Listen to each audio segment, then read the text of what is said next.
Back again. G'day, Jafffa Adventures. Welcome to the channel. Guess who's back again? We got Jacob, and we got Jacob's 80 series. So, mate, what do we got planned for today?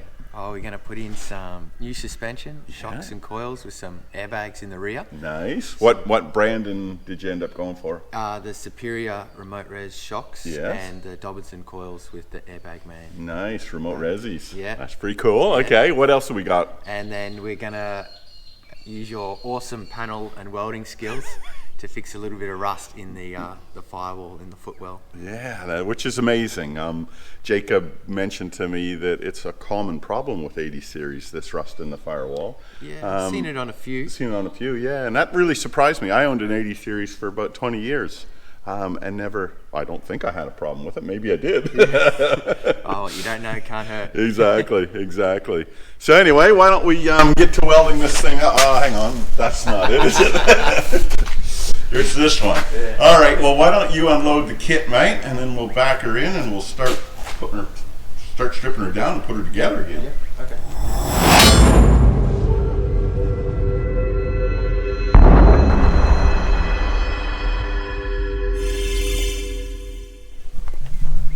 Jacob's made up a box in the back as well. We're heading off to Cape York in a few weeks' time.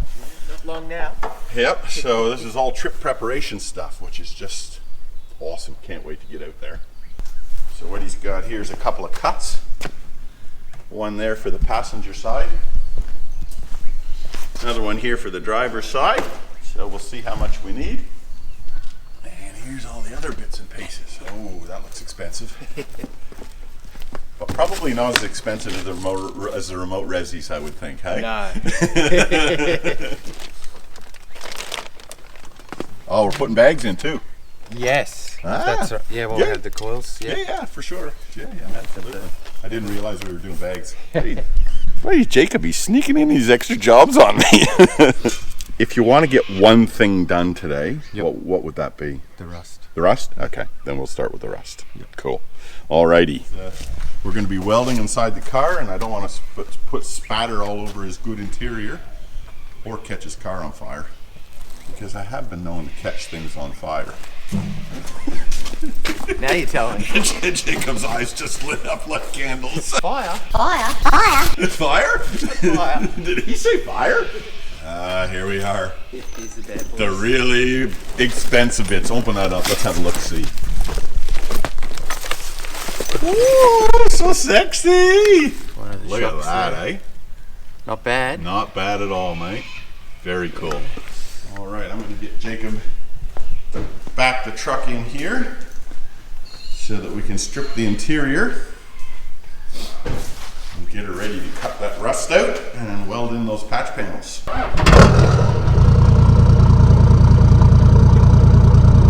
Not a bad note, eh?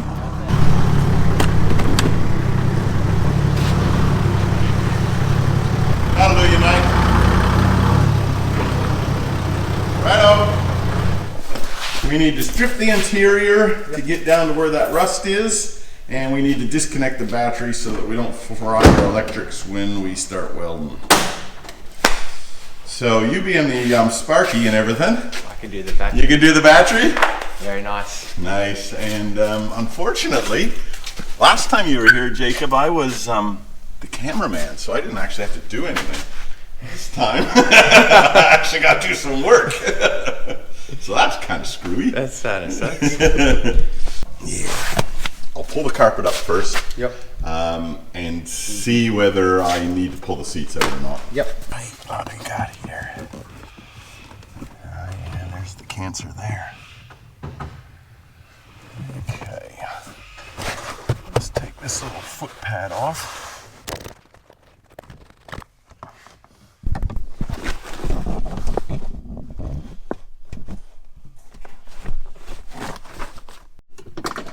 Well, I'm over on the passenger side at the moment while Jacob's pulling out the pedal. And there's daylight right there. So we're definitely rotted through the firewall. The difficulty here is all this bloody black bitumen stuff. We got to get that off because that'll be impossible to weld through. We'll start fires, We'll have weld spatter. There'll be lots of smoke. Not good. All right, we're up under the bonnet now, and Jacob and I have had a look at the rust repair that we've got to do, and really to do it properly, we're got to pull the inner guard out. So that's what we're going to do. Jacob's going to work on this inner guard, pulling all this ancillary equipment off to allow us to get the inner guard out. So I think maybe our rust repair has probably turned into a day. Yeah. But hey, it happens. It happens, and it's going to be done properly. Yeah. You know. So here's the hole that we're dealing with. I'm just going to poke it a little bit with a screwdriver to kind of probe it. All right, that's what I'll do. I'll hack out some of this black goo before I cut that panel out. Right, there's our little bit of cancer. And there's our Flintstones hole. How's your progress going, Jacob? Yeah, I got the battery out, the washer bottle, fuse box. Nice. Gonna take the red arc out. Cool. She's coming along. Yeah, I think we might be able to get it soon. I got something for your wall of shame. Oh goodness. It's pretty crusty. So get your eyes down there and have a look. Oh my.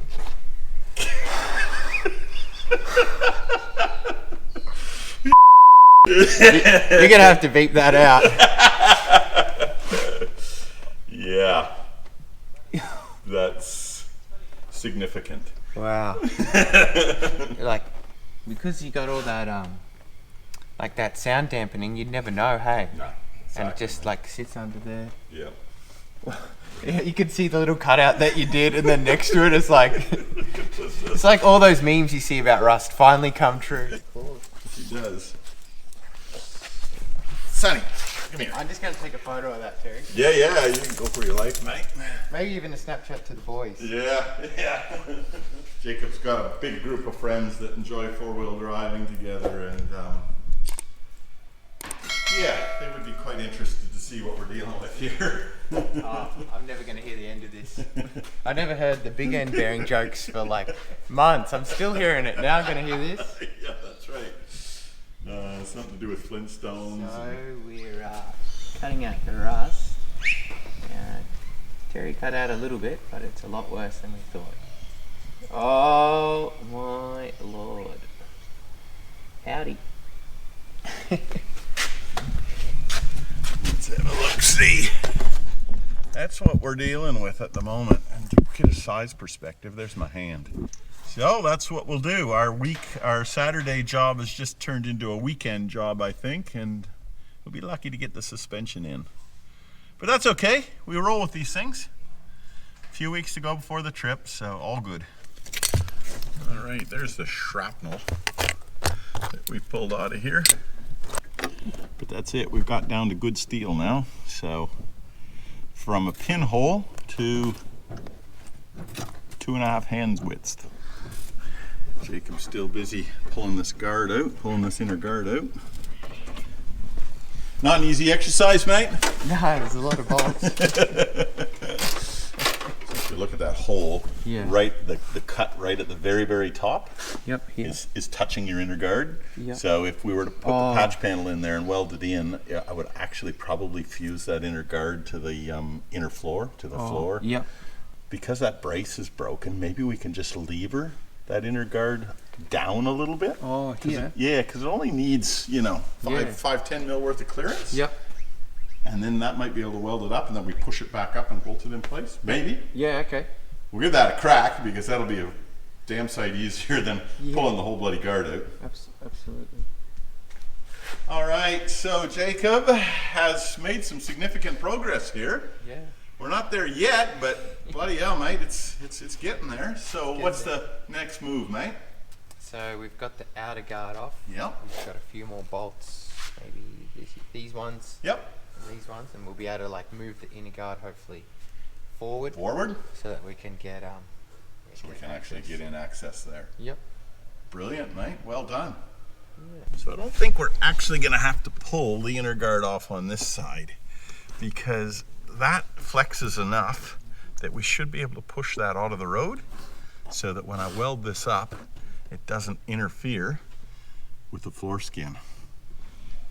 The next step that I've got is I've got this cutout panel, and I'll just chop it broadly in line where I need it and go back to fitting. Test fit, chop, test fit, chop, test fit, chop. Jacob's got all that black crap cleaned up from the edges, which is great. He's all tooled up, and he's going to get that. We both got safety, proper safety boots. We do. There's no safety thongs. What's going on there? It's gonna get cold. Exactly. All right. So what's next, mate? Just gonna clean up the edges with the flapper disc on the grinder. Cool. Then we can start some fires with a welder. Woohoo! Good stuff. What you doing in there, Jacob? It's got a bit of wax and grease remover. Yeah. Let's clean it up so we can get a nice clean weld. Nice. Just putting the new piece in. Good stuff, mate. Yeah, it's come up good. We're over on the passenger side now. Yeah. And Jacob's having happy days. Yeah.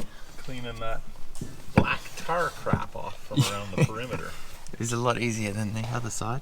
Yes. No pedals staying in the road. It makes a big difference, doesn't it? Huge difference. Yeah. That one's nearly done. I might get in there with the flapper. Yep. Clean all up around it. Clean those edges. Yep. Then I'll go with that wire brush around, and I'll use that Wax and grease. wax and grease. Yep, that's the one. Perfect. So it's day 2 now. We've had a significant amount of rust, a lot more than what we had anticipated. Yeah. But it's all good. There's the scrap bits. Yeah, good point. So that's the scrap bits, and that is that. So, far out. Anyway, Jacob's going to explain to us why this is a design failure and why this actually happens with an 80 series. Yeah, so what we reckon is, obviously when you're driving, like salt and sand and water, just normal water, sprays off your wheel, and then it's sort of hitting here, and then you got those gaps in the top of it, and then like water's getting in there, and then Toyota's put in a drain from factory, which is great, except for the fact that the drain's in the middle, not in the bottom. So all that water is just sitting in there, you know, and it can't drain properly. So that's what we reckon. Yeah, I agree, mate. And if you're doing a little bit of beach work and some salt and stuff gets in there, it'll just, buddy, that salt will reactivate every time it gets wet again and lock that panel out. Yeah, so this panel's cut out from another 80 series, and it doesn't have the problem. It's got like a little bit of like sort of surface rust, but nowhere near as bad. Like so what we're going to do is we're going to fill these 2 holes up with some seam sealer, and then we're going to drill additional drain holes in the bottom, and hopefully that'll fix Mr. Toyota engineering failure. There's our inner guard, and there's our repair panel in place, and Jacob's just going to go and bolt that in situ, and then we'll cut around the perimeter of it so that we've got a good butt weld. What you doing in there, Jacob, now? Just putting some seam sealer. Nice. Silicone. Like a 227? Yep, just over the welds. Good shit. I mean, good stuff. Yeah. I've already got to bleep out too much stuff with you. Oh, it was once. There's our repair panel on the driver's side. That's all finished. Passenger side is now done. Jacob's just doing a little bit of extra work putting some seam sealer on the outside. There's the passenger side, all welded in, seam sealer on it. That is beautiful as well. So that should last the life of the car. There's some bits of Landcruiser left over, Jacob. Jeez. So what are we doing next, boys? Part of the cruiser. Put all the mount back up. Crusty. Yeah, put it on Marketplace. Who knows, mate? It's like a left-hand gumboot. All right, so what are you doing now, boys? Yeah, put all this all back together now. Yeah, cool. And yeah, we'll start on the suspension. Nice. So Matt and I have pulled off the rear shockies and disconnected all the brake lines, the dip breather, proportioning valve, and we're ready to lift this thing out. And with the shockies off, we're hopeful the coils just fall out, and if they don't, we'll have to disconnect the sway bar because it might not allow the diff to droop far enough. But let's give her a crack. Going for the sky. You know what? I think I'll pull up stumps on this video at this point. It's already 15 minutes long, and the suspension install, that's going to take at least another 30 minutes worth of video footage. If you're still watching, congratulations. Usually about 50% of my audience would have dropped off by now, so it's awesome to have you with me right to the very end.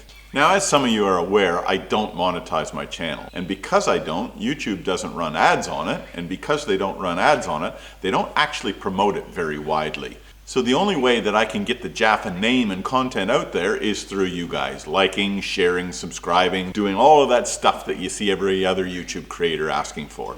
So for me, I'd be very humbled if you would do that. It does help spread the word for this particular channel, which would just be awesome. I'll see you next week when we finish off the suspension on the 80 series. And as you can see here, I've made a bit of progress on the FJ45. That'll be coming up in videos very, very shortly. Stay tuned. Thanks for watching, everybody. Look after one another. Keep the shiny side up. See you next time. Bye now.